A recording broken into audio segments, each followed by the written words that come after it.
특별한 두 분을 좀 모셔보려고 합니다. 첫 번째 분은요, 우리 올해 처음으로 선생님이 되신 분이신데요. 지금 두렵고 떨림으로 밤을 꼴딱 새고 오셨어요, 지금요.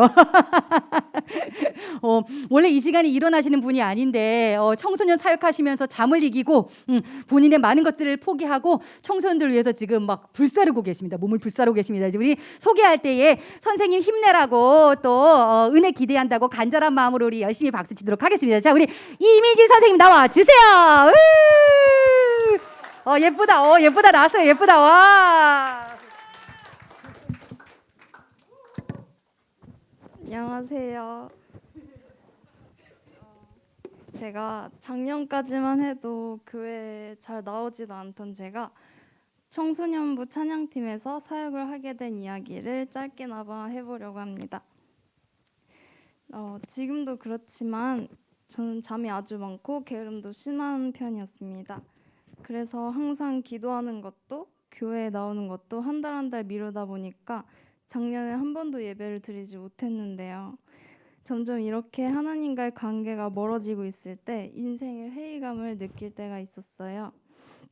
답답한 마음으로 살아가다가 이 마음을 누군가에게 털어놓고 싶었지만 친구들에게 말해봤자 달라질 게 없을 거란 것을 너무 잘 알고 있었기 때문에 이거는 기도를 해야겠다 하고 생각을 하게 됩니다.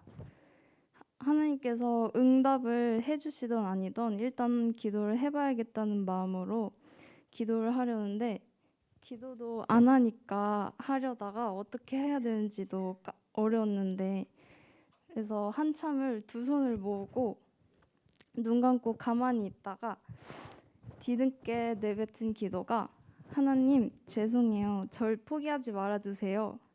비록 게으름도 심하고 말도 참 안 듣지만 저를 하나님이라는 것에 쓰이게 해주세요 라고 기도를 했습니다.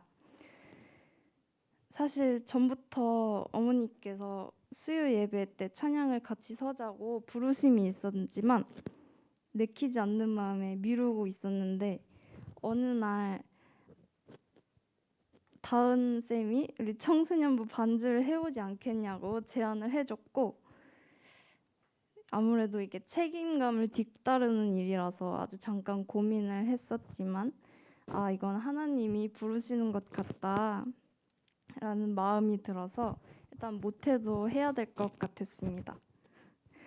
이렇게 해서 반주를 하게 되었는데 역시 처음에는 세션들하고 합을 맞추는 것도 처음이었고 익숙하지 않은 내 반주 때문에 찬양하는 데 걸림돌이 되지는 않을까 이런 마음에 불안함과 걱정이 있었는데 또 이런 마음을 파고들어서 이제 방해가 시작이 됩니다.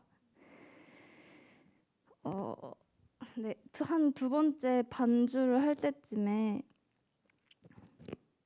찬양팀끼리 모여서 연습을 하는데 분명 안경도 끼고 악보를 보고 있는데 갑자기 너무 흐릿하게 하나도 안 보이고 막 식은땀도 나고 으슬으슬 춥고 막 토할 것처럼 메스꺼워서 연습을 하다가 중간에 집에 가게 된 적이 있었는데요. 정말 괘씸하게도 예배가 끝날 때쯤이면 언제 그랬냐는 듯이 싹 나왔었어요.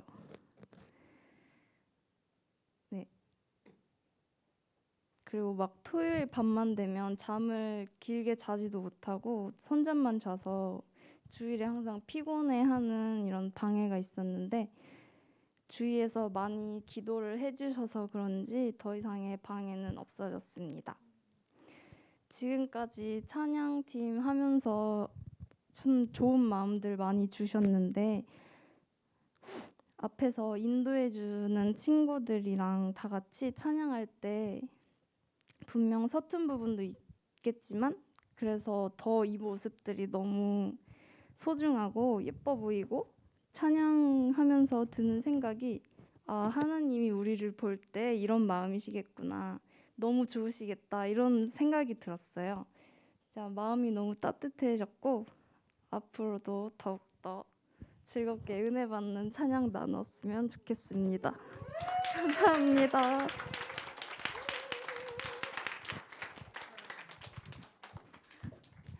여러분 지난번 스토리 타임 보셨겠지만 우리 민지 선생님은 기상 시간이 낮 12시 혹은 1시입니다. 근데 주일은 정확하게 9시 10분까지 꼭 오세요.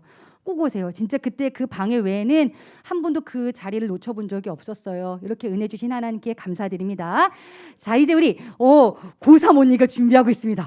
우리 고3 언니 지금 자, 우리 용세봄 나와 주세요.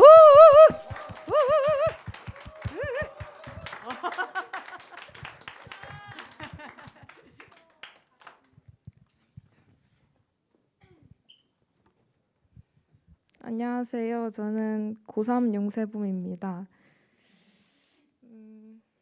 오늘 제가 나누고 싶은 이야기는 목장 후에 달라진 점과 느낀 점을 이야기하려고 하는데, 제가 처음에 목자 역할을 맡았을 때는 부담감이 너무 컸고 거의 자신감이 바닥인 상태에서 시작을 했기 때문에 목장 초기에는 아무것도 안 하고 싶었고 다 내려놓고 싶다고 생각한 적이 진짜 많았어요.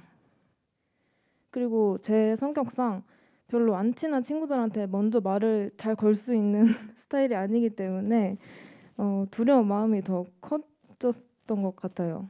그래서 다른 목자들을 보면서 저를 비교하고 더 까내린 적도 있었고, 그리고 목장 도중에 제 자신한테 정말 실망했던 적이 있었는데, 그게 언제 한 번은 다른 목자가 이제 반 양들이랑 이렇게 되게 친하게 웃으면서 이야기를 나누는 모습을 정말 우연히 봤었는데, 근데 그 모습을 보니까 남들은 쉽게 할 수 있는 일은 나는 왜 이렇게 두려워하고 피하려고 하지라는 생각이 빠지고, 또 제가 너무 답답해서 막 짜증이 올라왔었거든요. 그래서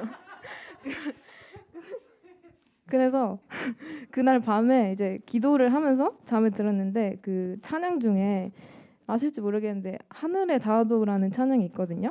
근데 그 찬양을 들으면서 또 되게 엄청 많이 울었었어요. 그래서 제가 겉모습만 봤을 때는 눈물이 하나도 없을 것 같은데 눈물이 되게 많거든요. 그래서 속상한 일이 생기면은 사람들 앞에서는 이제 눈물 나오는 거를 이렇게 꾸역꾸역 참고 뒤에서 혼자 몰래 우는 그런 스타일인데, 이렇게 혼자 우는 것도 너무 답답하고 그래서 마음의 불안함이 더 커졌어요. 그래서 다른 친구들한테는 먼저 이렇게 말 걸고 인사하는 게 별거 아니라고 생각될 수도 있는데, 저한테는 사실 제일 무섭고 두려운 게 인간관계인데, 제가 주변 분위기나 친구 관계 되게 잘 휩쓸리는 편인데 그런 거에 있어서 후회될 행동을 너무 많이 했었어요. 그래서 이 얘기는 부모님도 모르시고 제 입으로 내뱉기도 좀 부끄럽고 힘들어서 계속 이렇게 감추고 지냈었는데, 제가 고등학교에 올라오고 나서 고등학교 1학년 초 중반부터 고등학교 2학년 초반까지 약 1년 동안 약간 청소년의 신분으로서 해서는 안 될 행동을 많이 했었어요. 그래서 이런 행동을 한 건 당연히 제 잘못이지만 그 당시에는 제가 잘못된 행동을 하고 있는 거를 저는 몰랐었어요. 왜냐면 그때는 하나님을 크게 믿고 있지 않았고 잘못을 인정을 안 하고 그냥 자존심만 센 그런 학생이었기 때문에 후회가 지금은 더 큰 것 같아요. 그래서 목장을 하기 전에는 이 행동이 부끄러운 줄 몰랐는데, 목장을 하면서 하나님께서 그런 반성과 자백의 마음을 주신 것 같아요.